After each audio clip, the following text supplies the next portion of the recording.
I've never seen something look so beautiful. Hey guys, GoodMarkSketch here, and thank you guys for continuing to watch and support the channel.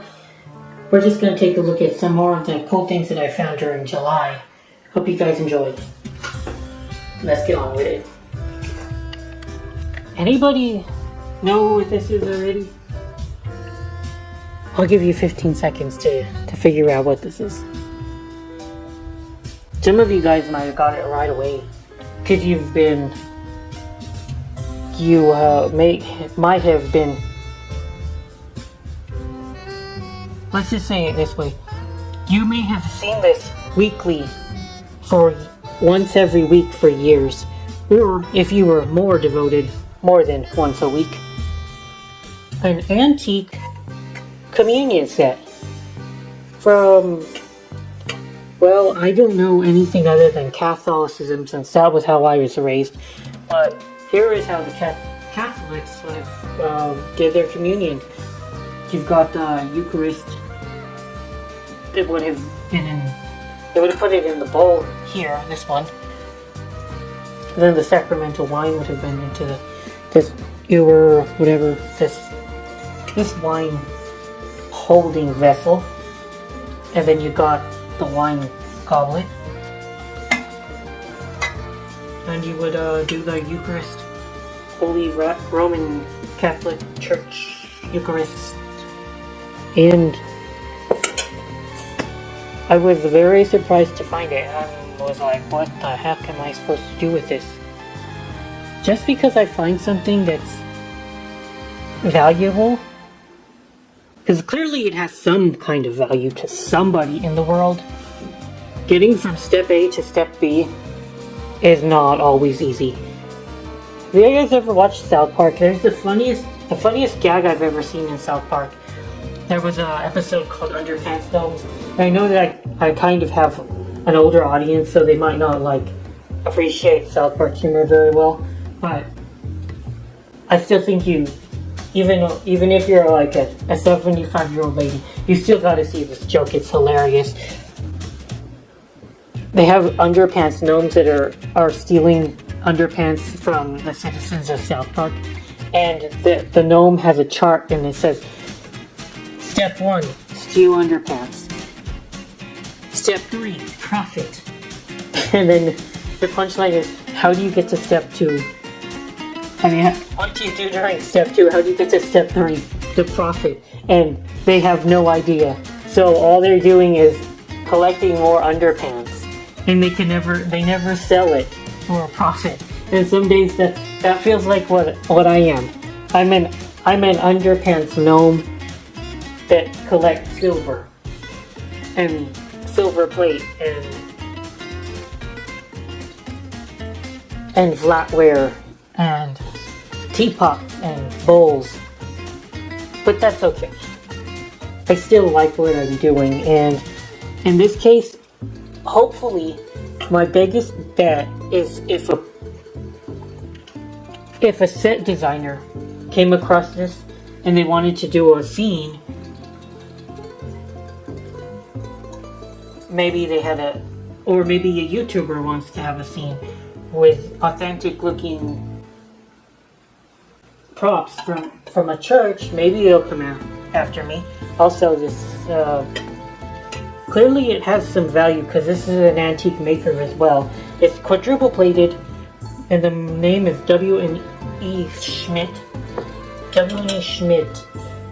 And they're more ornate designed pieces. Oh, that's a lot of damage there. I didn't notice that yet.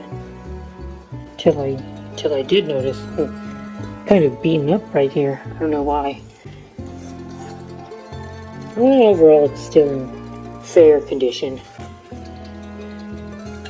So anyway, they're more ornate designed pieces that have a lamb on the top, and you guys know that the lamb is a symbol of the Lord Jesus's purity and that kind of thing. It's very common church motif.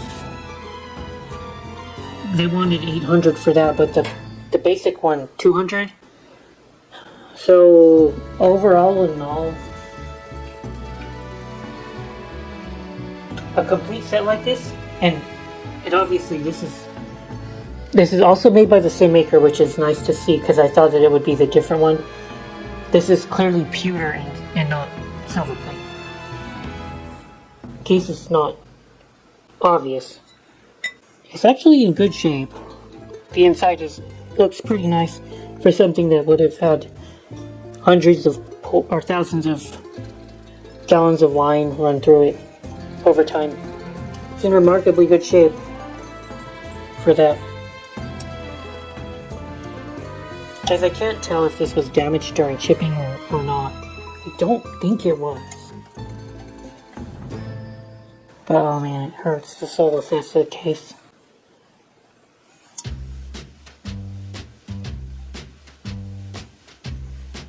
The markings are very, very cool.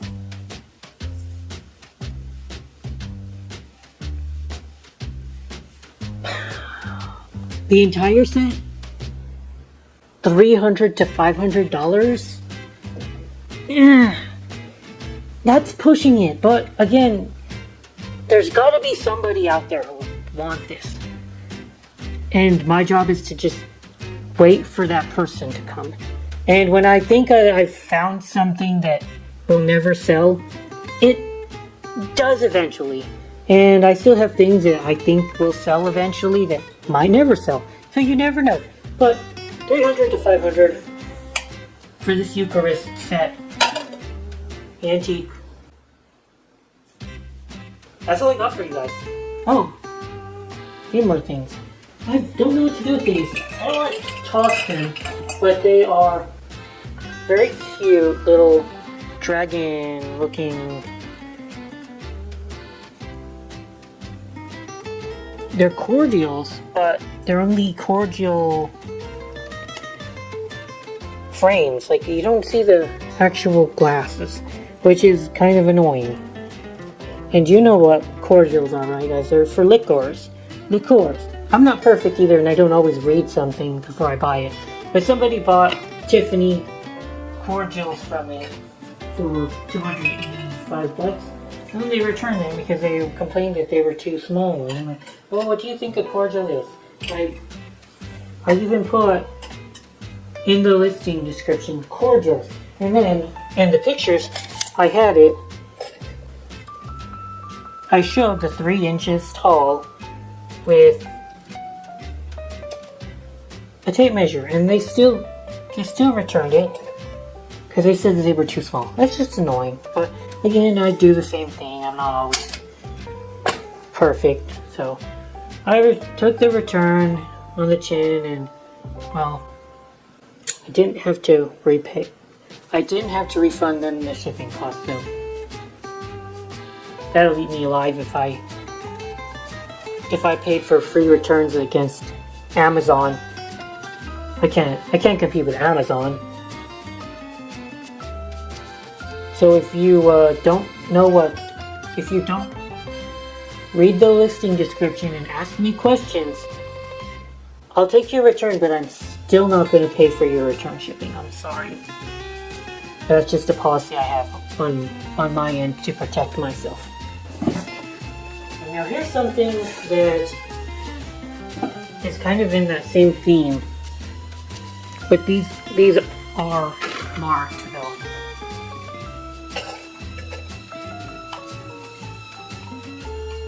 We've got what looks like cobalt glass. The glass is still attached.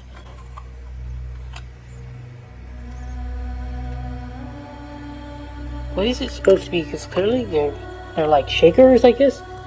It's weird. It's a very weird piece. Cause I wouldn't want to use shakers that had the caps fall off like that. Doesn't seem like a very good idea. No, they stay on. I guess they're shakers. And the name is Occupied Japan. Made in Occupied Japan. I've seen a few pieces of silver plate that are made in occupied Japan, and they have this kind of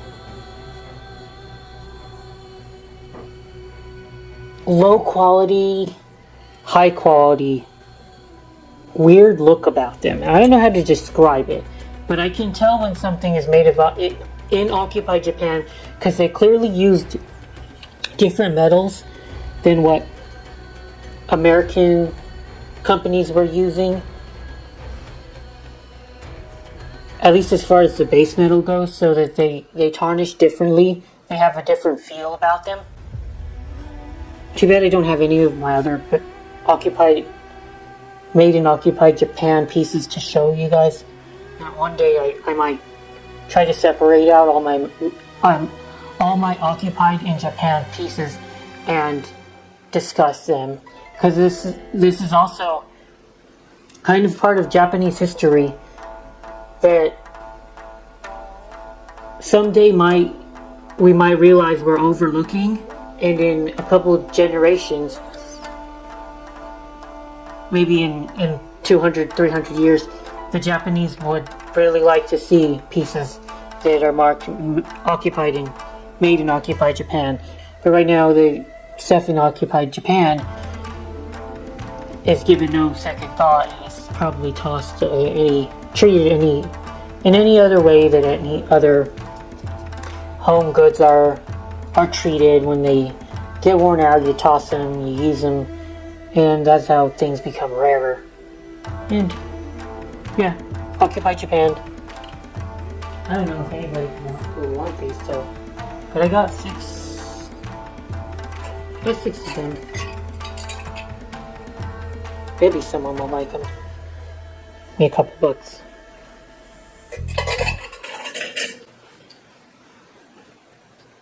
For some reason, I really like this, even though it's probably worthless. No name on it.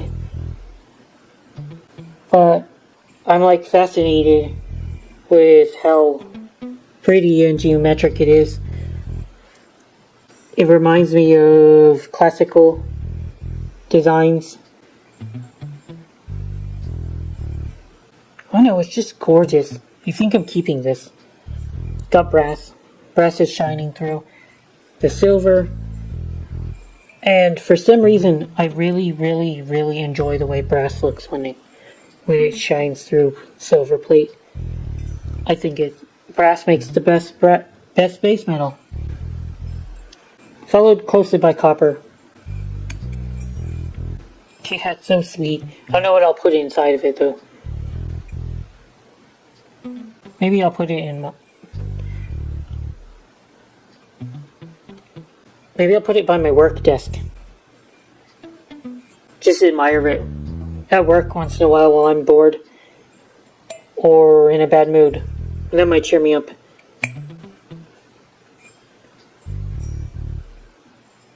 Yeah, absolutely no maker. And I know it's probably worthless, but oh. It's like a stamp here, and who the heck? Maybe it's made. No, it's probably just damage. Never mind, it's just damaged. Well, maybe it is supposed to be a stamp, who the hell knows? You're not supposed to just stamp silver plate like that. Makes it look too realistic. Like you're trying to fool people.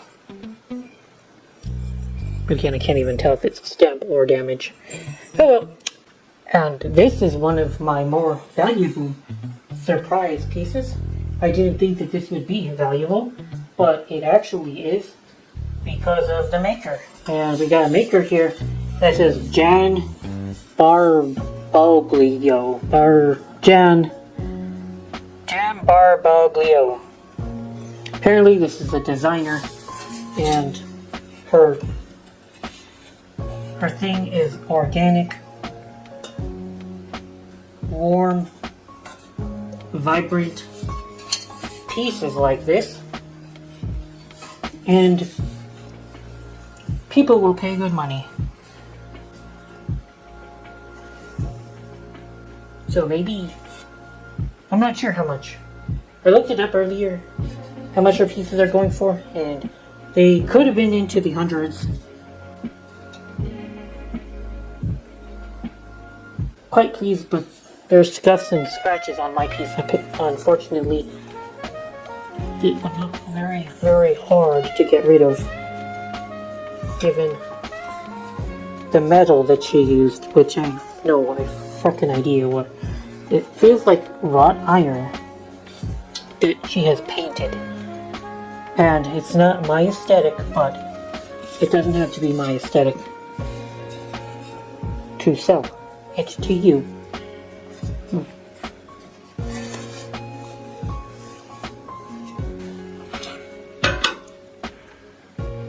And for the last piece I will show you guys this week. I've noticed more and more as I've done this that these mid-century modern to modern pieces of silver plate that look very artistic, I guess to say, not really an artist and I'm not really a designer, but the pieces that look like this can actually match somebody's decor that they're going for, so that gives them a higher probability of being picked up. The company's name is Prima. They were based in Denmark. But a bowl like this, just because of its design, and it looks like it would belong in a modern home, probably $40. And you'd be laughed at if you were trying to sell something like this. A Jeffries. They call this style a Paul Revere style bowl for $40 like this. It's like $10 if you can even get somebody to buy it for $10. People really like this aesthetic. So it's nice to find this too. You might sell this on Etsy